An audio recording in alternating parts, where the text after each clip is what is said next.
very close to leaving the meeting then. Amazing stuff. Great stuff. Well, guys, thank you very much for joining us today.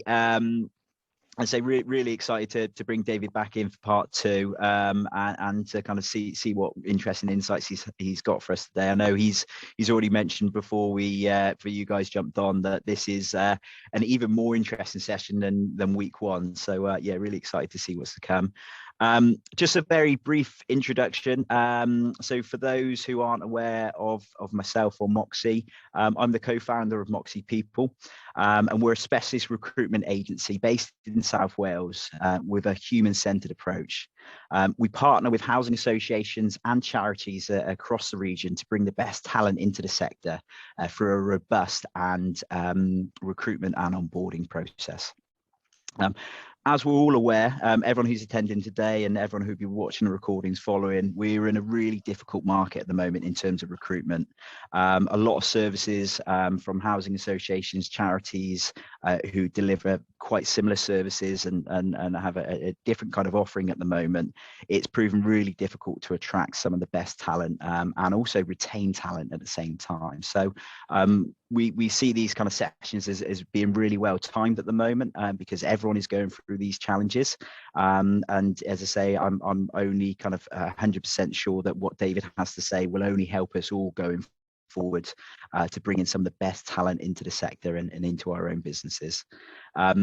As I say, for those that haven't had a chance to hear David speak or are aware of him so far, he's an expert EVP and employee branding consultant who has worked with some huge organizations and has been really integral in shaping their EVP and employee brand strategies. So he's worked with housing providers, including Anchor Hanover. He's also worked with some big organizations such as Asda, the Telegraph, Autoglass, and AXA. And he's also really well kind of experienced working with some important government offices and local authorities as well. I know he mentioned last week some of his work more recently has included working with some care services as well. And as we'll all be aware, kind of having knowledge of that industry, that's a really notoriously difficult industry to recruit into. And so, as I say, he was already able to provide some great insights from last week, but I'm sure there'll be more to follow from today. So without further ado, I'll introduce David and ask David to come forward and deliver the presentation. The way this will be running is we'll do, as I say, David would deliver his presentation, and afterwards he's going to kindly hang around and do a bit of a Q&A. So whether there's any questions you have from today, or if there's any particular insights that really stood out for you, or if there's anything that you want to pick his brain on in terms of what your challenges are as a business and how you or what kind of resources you have, and potentially get some insights on how you can maybe start to work in building that employer brand. So yes, as I say, David, thank you very much for joining us again, and over to you. Thank you, Rich. Good morning, everybody. Hello, lovely to see you again. Some faces I remember from last week, so thank you for coming back. Clearly it wasn't too boring if you've come back for more, or either that or you're just total gluttons for punishment, one or the other. So what we're going to talk about today, let's do a screen share. There we go. Is a follow-on from what we were talking about last week. If you remember last week, we talked about essentially about raising the money for putting your employer brand together. We gave a bit of context for why employer branding is so important at the moment. We learned about how to structure a business plan and kind of a project plan for your employer brand. All of those necessary but slightly dull first steps that are so important to get your project running correctly. Because employer branding is kind of a process, and if you don't follow a process, it ends up failing. I remember we spoke last week about the amount of times I've seen people kind of go, okay, we need to do something about our employer brand. Let's put some stuff out on LinkedIn, okay? And hey, here's us in our Christmas jumpers, and nothing happens, and nobody's interested. And then they go, oh, employer branding doesn't work. It's because it didn't follow the process. Basically, process helps us to ensure that we get it right. We say the right things to the right audiences at the right time. So today we're going to get a little bit more practical, how we actually go about making and developing an employer brand. So it should be fun, hopefully. Just my week, the last week, I can't remember if I told you this story last week, but the world is insane at the moment, that everything is upside down. So my week, since I last saw you, or it might have been just before I spoke to you last week, is I'm working with a manufacturing company that manufactures the chassis for Toyota cars. And I was running focus groups with them last week. I'll tell you about focus groups in a bit. And it was Monday morning, 9 a.m. And 10 minutes into the meeting, the director of the business came in and said, "I'm really sorry, David, I'm going to have to pull these people out. We had 10 new starters due to start this morning. None of them have shown up." So we're getting, they'd all gone off and found jobs for a few pence an hour more. So we're getting situations at the moment where people just aren't turning up because there's so much choice. Then in the afternoon session, he came in and said, "I'm really sorry, David, we're shutting the factory. You're going to have to go home because we can't get any steel because the drivers aren't around." So, businesses are being disrupted like mad at the moment by lack of people and by supply chain problems. I'm also working with a care provider, as Rich said, and their situation is they're saying we really, on the very edge of closing our homes at the moment because we just can't get enough people to run them. And then that's being exacerbated now. The law about that being double jabbed is coming in as well. And we're getting people just leaving. So tough world at the moment.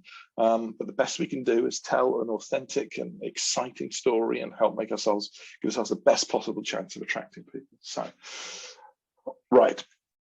Just a quick reminder.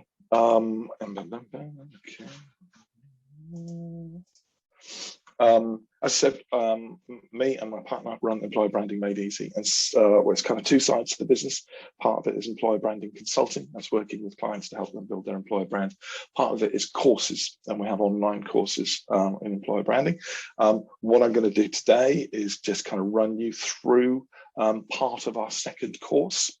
It's like the core of our second course. And this is all about the development of employer value propositions and employer brand. So the first thing, when we're talking about employer branding, and I said before, the mistake sometimes people make is rushing out to market too quickly and doing some stuff for the sake of doing some stuff, but not having a narrative behind it, not having a convincing story to tell. They don't know what makes them unique. Therefore, they chuck out about 30 or 40 different messages to the market, and candidates look at it and go, "I'm not sure what I'm supposed to remember here. I'm not quite sure what you're actually telling me." So having a really focused proposition about what makes you unique is really important. But I'm always amazed when I go to talk to clients for the first time.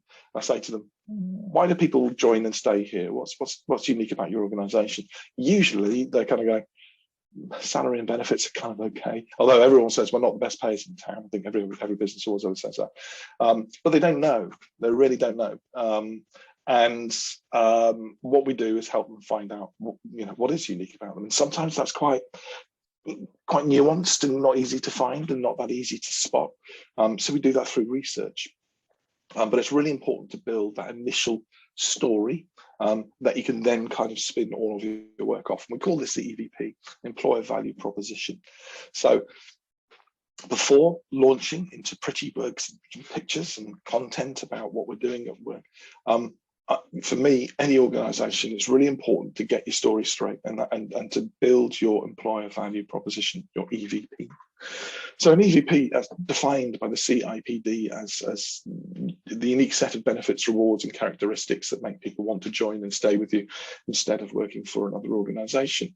And that's true. But I find that definition quite cold. It's a little bit kind of unemotional. And essentially what we're here to do is to connect with people emotionally. That's what brands do. Remember last week we were talking about the science behind it, and, why we feel the way we do about brands. So for me, it's your story. Your EVP is your story. It's the foundation. Imagine if you're building a house. You don't start building a house by just kind of going, "Right, I'll get a pile of bricks and we'll get to work on it and we'll see how it goes, shall we?" No, you create a blueprint, you create diagrams, you create a program you can work to that specifically shows you exactly how this is going to be working. And that is what your EVP is. It's your blueprint to tell your story, to get an emotional response, which will help to differentiate you from your competitors. And it underpins everything we do. We can keep referring back to it. Why do I need one? Well, you want to attract and retain the best talent. You need to be clear on why you're the right choice of employer, but equally why you might be the wrong choice of employer. employer branding and EVP isn't just about attracting as many people as we humanly can. That just makes your job harder, not easier, because you've just got more CVs to sift through. It's about attracting people who are going to have the right motivations, the right levels of interest, and be a great fit for your organization. Sometimes that means putting some people off. It means turning the wrong people away from the business. So, but being clear and open and honest about your business will get the right type of people. Is an EVP the same thing as an employer brand? Well, no. You know, the EVP is the foundation. It's the words that we build around. The employer brand is the physical manifestation of that. It's the images, it's the copy, it's the films that we produce, and it's the impression that we create. So EVP is kind of like the blueprint, and the employer brand is the nice kind of fascia that we put around it, and the visual identity. When we're creating an employer brand, we are looking to do three things. Okay, a good brand will differentiate. It will make you and be different to your competitors. There is no point in going out to market, and I'll show you an example of this later on. There's no point in putting lots and lots of work into developing your employer brand, producing beautiful work, going out to market, and then it's exactly the same as your competitors. There's no point. You might as well have not bothered. It needs to be different. You need to have a different story to tell.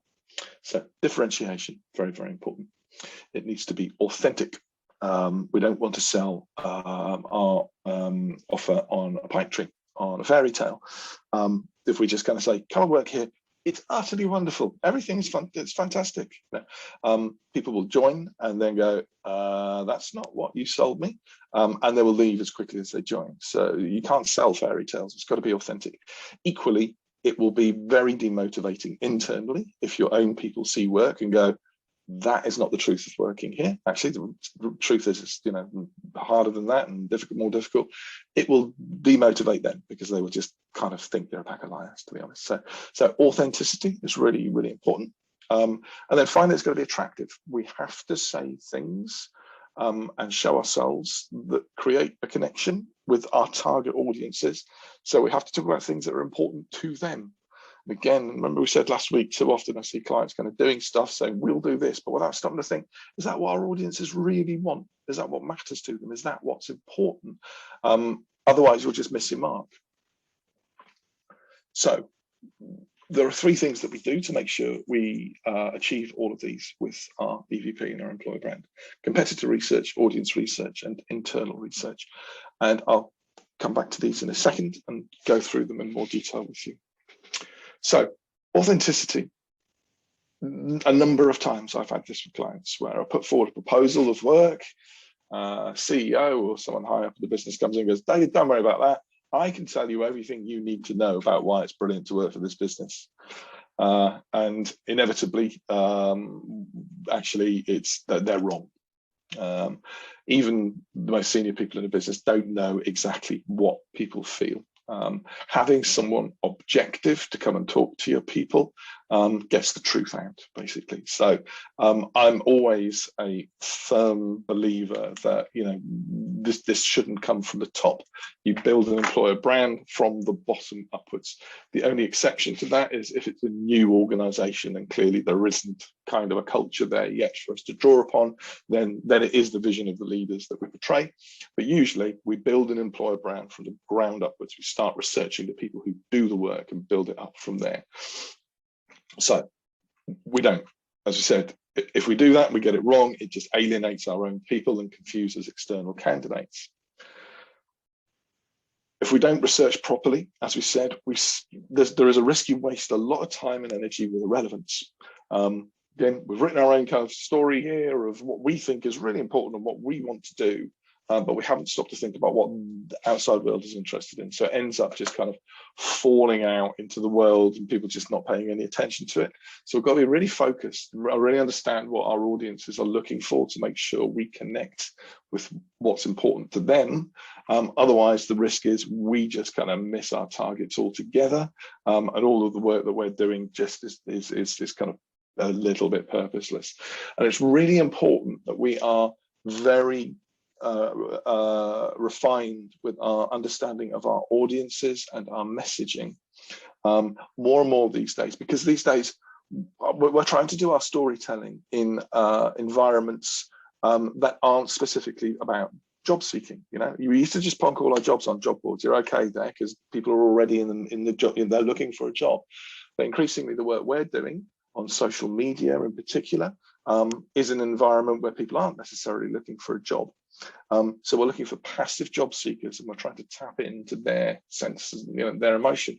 But when you do that, you're talking to people who are routinely exposed to estimated around 10,000 marketing messages of one sort or another every day. So if your message is not of interest to them, it doesn't connect with them, it's in the wrong place, it's not a well thought through story, it's just going to drift past them, and it's going to be like a message in a bottle. You're just going to throw it into the sea and it's just going to be gone, it's going to disappear. So doing the work up front is so important to clarify your story, understand what makes you unique, and make sure your story is relevant for the audiences you are speaking to. So we always say, resist the temptation to go out to market straight away and just go, I'll skip all of this, I'll just get my designers to do something pretty and we'll stick it on our Facebook page and everybody will love it. You know, you'll just be wasting your time and energy. So the energy you put in now will serve you in the future. So we talked about those three types of three things we're trying to achieve, and then three kind of types of research that we do to make sure that we are achieving all those things. So let's look at authenticity first of all. How do we make sure our EVP and our subsequent employer brand is real and authentic? Well, we do that by running internal audience research. You can do this in a number of ways. You may already have engagement surveys that you send out to the business. The useful starting point. They can help give you an idea of how engaged people are, some idea of what they like. So kind of drawing on pulse surveys and engagement surveys is a useful starting point. If you don't, then you can always produce your own surveys and SurveyMonkey pretty easily, send it out to the business. So surveys are good for getting quantitative data, lots of people answering questions, but they can be a bit shallow. You know, they will tell you 56% of people like working here. They won't necessarily tell you why. And what I usually find is, you know, on the surface, businesses look the same. But when you get inside them, most of them are like dysfunctional families.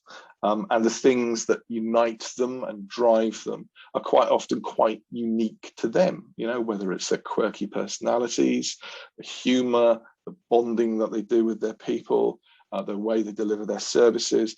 Sometimes it's you know, not obvious, and it's something not that wouldn't come out in a survey. So focus groups are a really great way of getting that depth and that color into your research to really understand what does it feel like to work here? Why do people get out of bed every morning and come here? What keeps them here?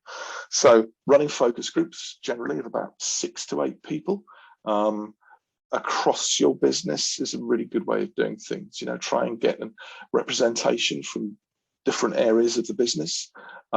Sit people down for an hour and a half and just say, tell me what you like about working here. Tell me why you get out of bed in the morning, but also tell me what you don't like about working here, so we can make sure we're kind of painting an honest picture. So focus groups for me are the key to everything. That's where you find out the kind of really emotive stuff. And I always find when I do these and then play it back to the CEO or whoever it is in the business, they're always kind of like, oh, wow, that is us. Yeah, I get that. I see that now, but I couldn't have articulated that myself. I couldn't have told you that myself. That's all, you know, it's there, but it's sometimes quite hard to get your hands around. But focus groups are a fantastic way of bringing that to life. What you'll also find in focus groups is they'll bring up 150 other projects and things that people want to change about the business that you didn't know about. So they're really great. They're like therapy, basically. You know, you allow people to sit down and tell you about their jobs for an hour and a half, and they love talking. So they're great. What we also do is balance them though with executive interviews as well, because a focus group will give you a snapshot of time in now, here and now. What's it like to work here now? But sometimes businesses are going to go in a different direction in the next few months or years, and the CEO knows about this, and the leaders know about this, and we need to future-proof that EVP. So just making sure that you've got that kind of view from a bridge fed into this as well is really important. So that's how we get our authenticity. We then look at how do we differentiate. Okay, so it's really important to look at what other people are doing, look at the marketplace. Again, we've got tools that help you do this in our courses, but make sure that you are not just going to market and being identical to your competitors, that you've got a different story to tell. So do your competitor research, and then whatever your competitor's doing, make sure you do something completely different. So competitor and talent landscape research, really important. And then the third thing to do is make sure we understand our audiences and what matters to them, so our proposition is attractive to them and powerful to them. On external audience research is less, it used to be out of sight for most organizations. You know, you'd have to hire a research agency. It costs you £20,000 to speak to 100 people, kind of thing. It would just be too expensive. But these days, if you have you can buy a license for SurveyMonkey for about 300 quid, and then you can buy audiences within Survey. So you can build a survey and say, I want to speak to everybody in Wales of this age range, working in this industry, and you know, this kind of salary profile. You can do it yourself, and it's not that expensive to do, you know, but it means you can actually get a view on, okay, what matters to you? What do you know about our organization? What do you know about other organizations? You can do external audience research yourself quite easily these days. It's, you know, I still think it's not quite understood, but it's not hard to do. There is a shortcut to this as well, if you don't fancy doing that. A really good source of kind of external perspective are recent joiners and people who've been through your interview process. You know, people who applied for jobs and didn't get jobs, or silver medalists, as we sometimes refer to them. They will have a recollection of what they thought of you before they applied and what they were wanting from their job. And it also helps you understand, especially with new joiners, well, what made you join and what do you think now? Has your view of us changed? But kind of new joiners are a really good access point to understand what people want and what matters to people in their work and what you're offering. So you can run, again, telephone calls with those, or put together a little SurveyMonkey survey for them. So the research part for me stops you doing that, okay, let's go from here to having stuff out there, but actually no one's interested in it and it's all irrelevant stuff. What we then do is draw on all of our learnings and build what we call the EVP. And here's an example of an EVP framework we built for Autoglass. What you'll find is when you do your research, you'll find kind of, you know, 20 or 30 things from your focus groups and your interviews that you can kind of go, yeah, to one extent or another, everyone in the business can look at that and go, yeah, that's us. All of these things are universal truths in the business. But if you're trying to tell 20 or 30 different stories to the market, again, people just kind of go, I can't remember what I'm supposed to remember. It's too much. So what we then do is kind of refine them down into little individual stories. We want to come away with 3, 4, maybe 5 core stories that we can confidently tell to the outside world because they've been researched and they're authentic. But they're easy to tell and easy for people to remember. So here we developed 4 stories for Autoglass. The fact that they're all about permanent, constant improvement, getting better every day. The business knows where it's going. This got fed in from the executive interviews. We know that they are going into different industries and different sectors. So it's got real direction and pace to it, but it's always people first that care about their people very much. And it's a world of fabulous opportunity. They've got so many different opportunities. You don't have to take your career anywhere else.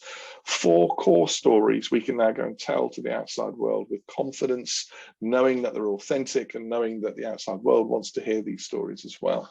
We kind of then build it into a little positioning narrative that helps us just kind of solidify and purify our thinking.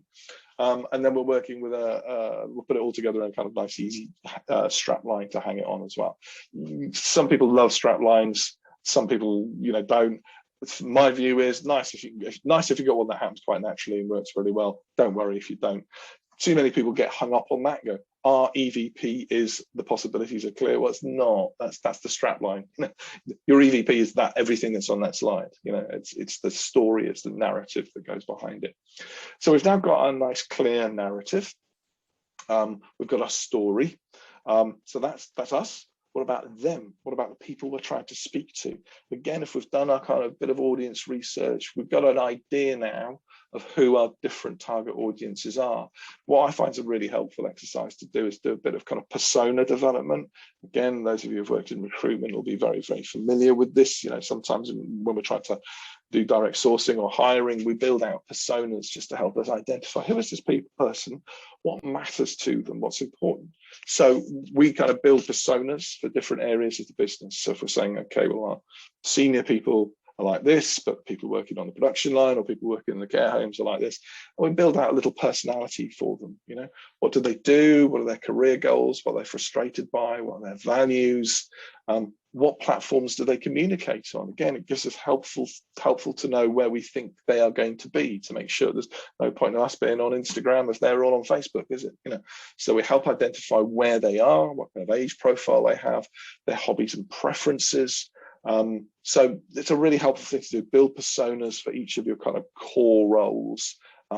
Helps you focus your mind. So we've got our story, we've got our persona. How do we connect these two up? So next thing to do is great, we've got a story, but this is a PowerPoint template, you know, this is a graphic. We can't just go to market with that. That's not exciting. That's not going to turn people on. What we now need to do is kind of turn this into a creative look and feel. And essentially your EVP kind of becomes like your creative brief, if you like. It's really helpful when you're engaging with creative people to be able to show them this and go, here's the narrative, here's the story, here's our target audience.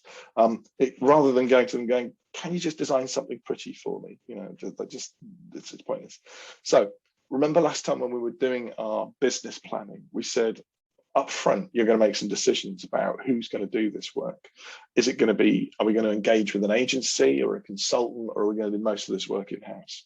So that thinking will already be clear in your head at this stage of who you're going to be working with. And what you need to do then is write a creative brief for them.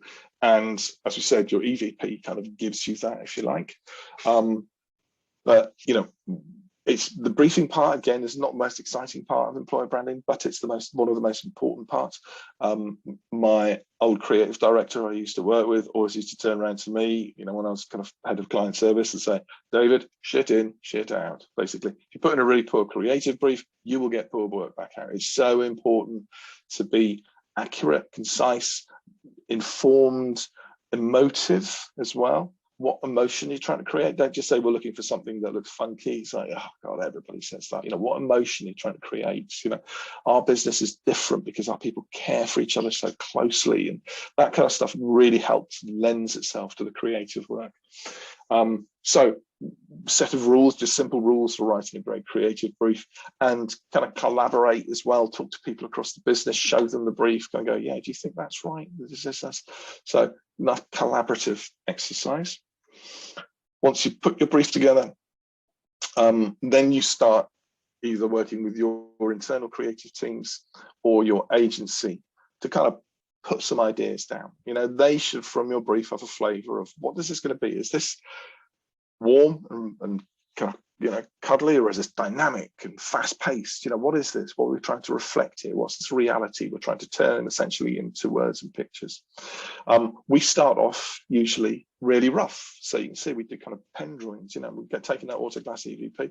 This was the first iteration for Autoglass, you know, we just kind of draw it and say, oh, we're getting along the right tone, and experiment. You know, it's kind of like, you know, if it's getting a little mix of paint when you're painting your house. You know, you go and try a little bit on the wall. Does that look good? Take a step back, you know, visualize it on a big scale, experiment a bit. Don't just kind of go, don't just take the first thing that someone puts down in front of you.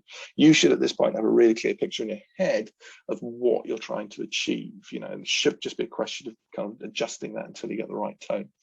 Again, share it with other people. Collaborate, show other people in the business, go, what do you think of that? You know, does that work for us? Be really rigorous with it. Don't be scared to kind of go, honestly, it doesn't do it for me. Let's try again. Let's keep going, you know. And be brave, differentiate. Don't just do what everybody else does. You know, don't be scared to do some strong, powerful work where you're going to go, wow, this is different to everything that's in the market. You know, that's the point. You want to be different to everybody else in the market, not the same. Okay. Once we start developing our creative look and feel, what we then do is kind of just put this into a kind of guidelines book and what we call an EVP playbook, where we tell the story and then put down our basic elements, our logo positioning, our copy tone, our look and feel, our imagery guidelines, examples of good and bad practice. That's how we make sure we get consistency in everything we do. Again, this is very much about a process. What we don't want to do is kind of produce some nice stuff on the career site, then have stuff going out on social media that's totally different. Then you come into an application process and it's just doesn't have anything anymore. We're just dealing with Word documents now. We want consistency in every piece of brand communication that we're doing. So try and write yourself some kind of brand guidelines. They're really, really helpful things to do. You'll also need to think at this point, okay, we're going to need to bring this to life. How are we going to do that? Are we going to use illustrations, which can be a great way of doing it? Are we just going to use kind of graphics, or are we going to use people photography? And in general, in employer branding, people use people photography because employer branding is all about people. So you might want to think about, okay, how are we going to conduct a photo shoot? How are we going to capture some great images of our people? My advice here is the money invested in using a really good photographer, a professional photographer, is money well spent. The temptation is to go, so right, I was going to do some pictures on an iPhone. But the difference between you taking a picture of someone on your iPhone and a photographer capturing them is immense, because they create work which really captures the spirit. Whereas if you take your own picture, you just capture a visual of what you are seeing. It's kind of hard to explain, but the difference is so immense. So maybe you've got somebody in the business who is a good photographer. You know, most businesses have got someone who's a great wildlife photographer, or you can get them involved as well, try and save some money. But good photography is really, really important. So we're now developing our look and feel. We've got our brand guidelines in place. Now it's starting thinking about, okay, we need to show this. We need to show this to people. And it's always critical when you're working on your employer brands to roll it out internally first. That's because we want our own people to be the driving force behind this. We want them to be our sales force, essentially. We want them to take the messages out to market and share them. And it's a really nice thing to do, to come back and share with them the work that they've been involved in. They've contributed to it. So here's an example, that company I was telling you about before, who manufacture the Toyota parts, they're called Futaba. This is what we're working on with them at the moment. So I've been doing focus groups with them. We've done our research, we've developed their EVP framework, which we can see we've put into this middle graphic here. And we've now produced this into presentations. We've got a launch happening next Monday where we're doing giveaways, like little kind of water bottles. We've got stands. We've got kind of graphics which are going around their factory to play back to them this great work. You can see on the right and the left that we've done a photo shoot there to capture their people, capture their spirit. So playing that stuff back to them internally makes them feel how exciting I was part of this. I'm part of this process, but also, hey guys, look at that, that's us. How wonderful, you know, how exciting, how vibrant is it? You know, well, that's us. I feel so proud to be part of this. They'll feel more inclined then to go out to market and share that work themselves. And what we want to do is tap into their networks and get them doing the sharing for us. So present it internally first, get your own people on board, get them excited and make them into advocates. Then you can start thinking about your external launch, okay? So how do we launch externally? Okay, well, there's certain kind of, I think in any industry, in any sector, there's certain kind of bits of real estate, if you like now, which everybody needs to make sure is in good nick. The starting point is your career site or your career pages. It's my preference is always to build a bespoke career site if you can. Sometimes easier said than done, but I just think it allows you to be more flexible and get things done, you know, rather than just kind of building one or two pages onto the back of a corporate site. However, I'm conscious that sometimes our, you know, web development teams and our marketing teams want us to kind of work with the existing website, but make sure the content on those pages is reflecting your EVP, is using fresh and bright imagery that differentiates you. So career site, it doesn't matter where people find you, whether they see you on social media posts, or whether they found you, you've seen something about you on Glassdoor or referred from somewhere else, they will always come back to your career site. That's what people do. They want to see the careers pages. So make sure that piece of real estate is really fit for purpose and really good and tells your story really well. Next things to look at are your social media platforms. Most people will look at your LinkedIn pages. Increasingly these days, people are using Glassdoor, Indeed as well, but they're using review sites. They want that authenticity in the same way that you want to go on holiday, you go on TripAdvisor to find out the reality. People are increasingly using Glassdoor. So when they get there, they want to, they want to see reviews. But also, if you can help it by showing, good visuals, some banners, some links, some blog content, it shows them that you care, that you are, really trying to tell them an interesting story, and it helps you to differentiate. So concentrate on getting your LinkedIn and your Glassdoor pages and your other social feeds as well. Again, if you're putting content onto Facebook, onto Instagram, make sure those pages are set up. Again, my preference is always to have careers specific feeds if you can, but again, not always possible. Have a strategy for review sites. We can't force people to write nice reviews, nor would we want to, because that's not authentic or truthful. But my God, it does enough help if you can have some positive reviews on things like Glassdoor. So when you're doing your launch work, which we showed you before, explain to your own people, hey guys, like exactly that. We can't force you to write nice reviews. We don't want to do that. But what would really help us is if you do like working here and you feel good and you look at this work and it makes you feel proud, just go and pop something on the Glassdoor for us about your experience. That will help us immensely to recruit and retain really good people, which is going to make your job easier, make your job, life easier for you. So social review site strategy to try and get people to leave good reviews is a really, really, really helpful thing. You can then produce your own content, start producing blogs, start producing little videos that you can shoot on your iPhone. When you're doing these kind of little sub videos, that's fine. Just they don't have to be too polished. But the more content you start putting out there on your social channels, the more people will start to follow, the more your own people will have to share. You can start to build this cloud of good news stories, which really helps to kind of put you front and center. And it's doing a different job to your job descriptions. It's doing the kind of hard yards for you. So when people are coming in and looking at your job descriptions and looking at the jobs you've got available, they're already kind of predisposed. They're already going, I get these people, I'm interested in working for them. So it'll really, really help you to convert those interested candidates.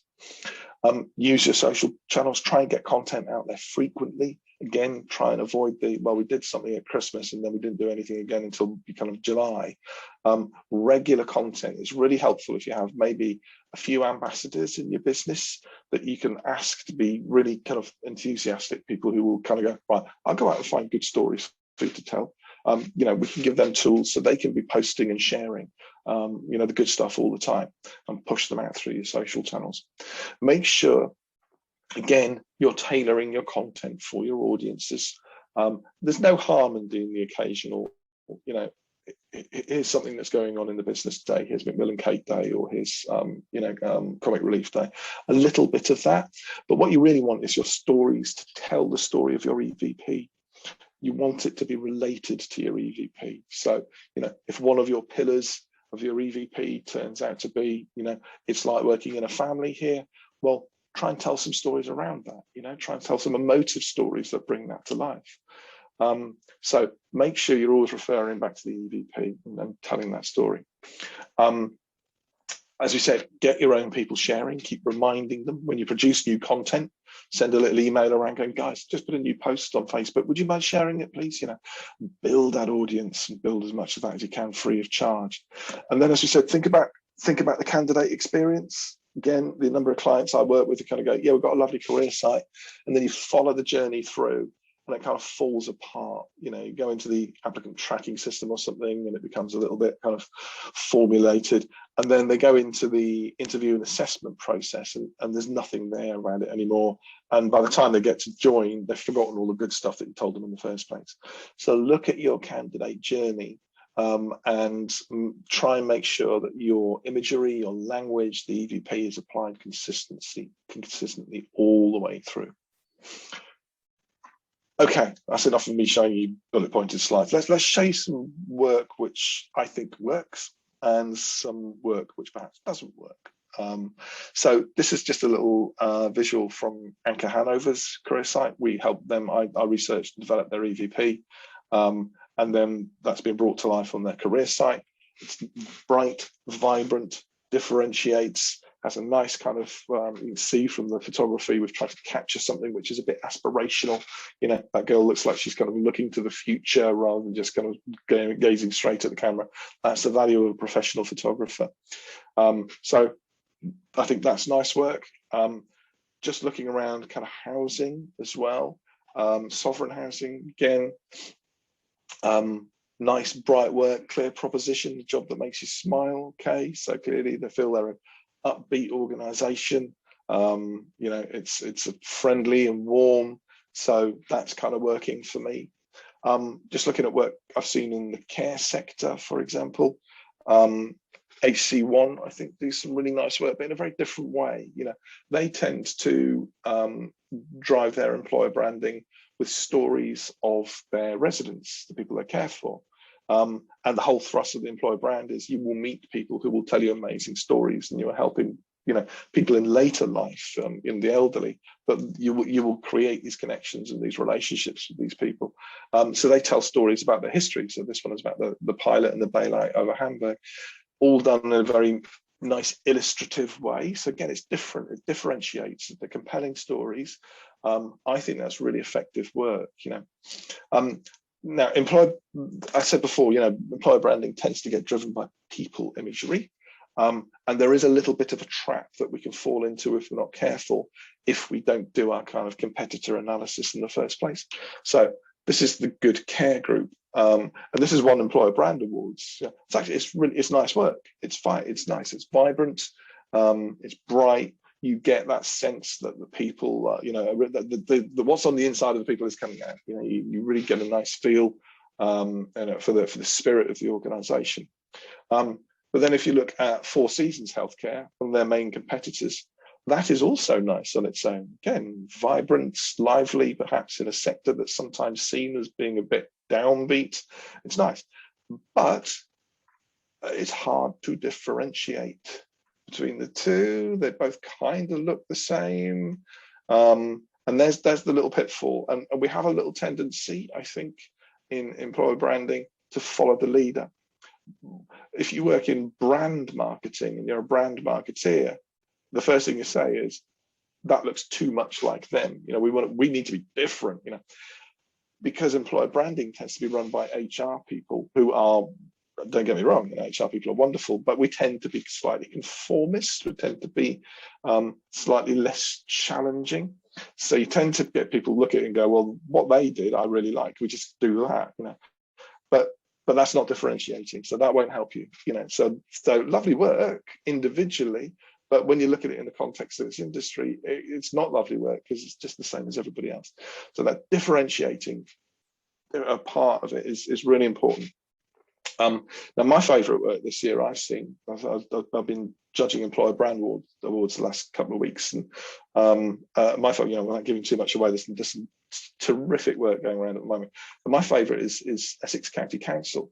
Again, contextual. This is a county council, so usually county council employer branding work is pretty boring. It's pretty dull, but this is strong, vibrant, fresh, based around a really clear proposition, creating a new normal. We are so involved with our community and kind of reshaping what the world's going to look like.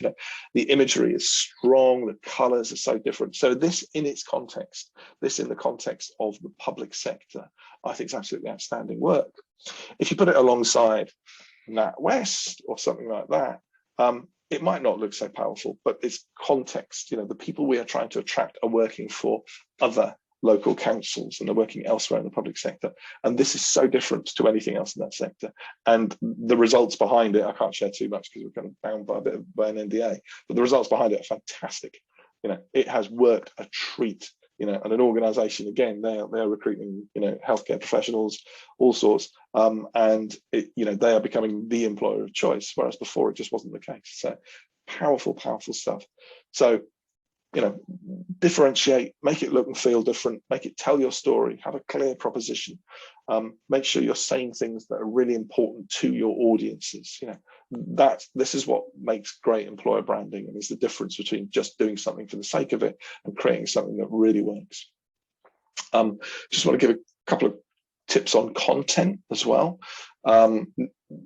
If you are producing content, you're putting it on social, you can start to use things like hashtags to get people to follow you. So Next do some really work, we use the hashtag life at Next. So whenever I've got my Facebook feed or my Instagram feed, quite often I'm it automatically I see this coming into my feed, and they produce a combination of just little hand videos that they produce, and then they put their own captions on, but a nice mix of people telling their stories. So, Emily here is telling a story about being a sales coordinator. And I think this particular story, she was talking about how they kept the stores open during COVID and what that meant, So little insights. But Laura here is a recruiter, and Laura's telling you all about hints and tips for the recruitment process. So a mix of stuff about life, and working there, but also a mix of helpful content that people can go, oh yeah, great. So that one Laura did was about her CV, about CVs, how to make your CV look great and what she's looking for in a CV. So again, it's compelling stuff for the audience who are going to want to follow what Laura's saying, because like, oh, that's helpful, that's constructive stuff.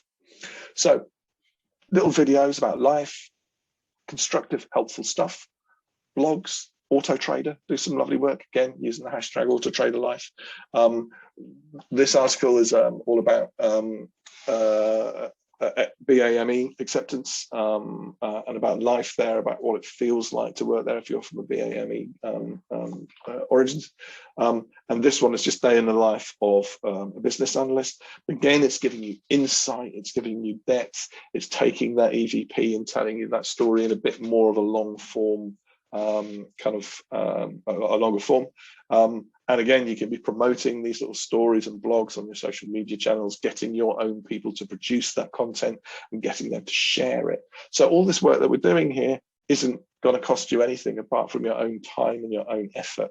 And it saves you all that money that you're spending on job boards and paid for advertising. We make a lot of these. So on the left here, this is a company called Entain. They manage some of the biggest kind of gambling brands in the UK, but they do some really, really nice employer brand work. They do a series of podcasts all about life there. Again, easy to record, you just simply record them on your phone and turn them into a little sound file and upload them to your website. Again, insight, people opening the doors, opening the windows of your business and finding out more. And you can create these, we create a lot of these little, what we call kind of flip books that we put on social media, simple little templates that your own people can then take into something like Canva or PowerPoint and drop in their own words with little bits of quotes that you've pulled out maybe from your focus groups, so here's Mary, what she loves about working here. Put that into a little graphic which you can then put onto your social media feeds and get all your people to share. So all that stuff we said is free. You can do that stuff yourself. It just takes your own time, drive and effort, and maybe a few ambassadors in your business to help you with it. But this is the kind of stuff that's going to make a difference basically and elevate your employer brand, help you going from the position of, well, nobody wants to work in this sector and nobody knows who we are, to, well, at least people know what we are and what we offer, and we're showing them that this is exciting and great career work. If you don't tell that story, how are people ever going to know? So there you go. That's my kind of top tips and the process we follow to go from okay, we're going to start on something, to getting us to market and starting to have an employer brand that's doing stuff for us and is really working. Part 3 next week is all about longevity and measurement. How do we keep it going? Because quite often, again, something's common is organizations get going, and then you go back 6 months later and go, we got distracted, we gave up on it. How do we make sure that we keep it going? How do we make sure that we're constantly measuring and we're showing our return on investment that we need to show? So that's part 3 next week. But for now, that's just to remind you, you can find us at employerbrandingmadeeasy.com, or you can find me at david@ebmadeeasy.com, or find me on LinkedIn. I'm David Thompson 4.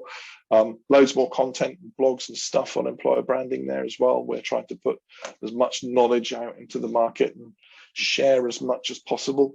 So you'll find some really, really good content there. So there you go. Hope that's given you some helpful tips and helpful thoughts on how to get your employer brand to market.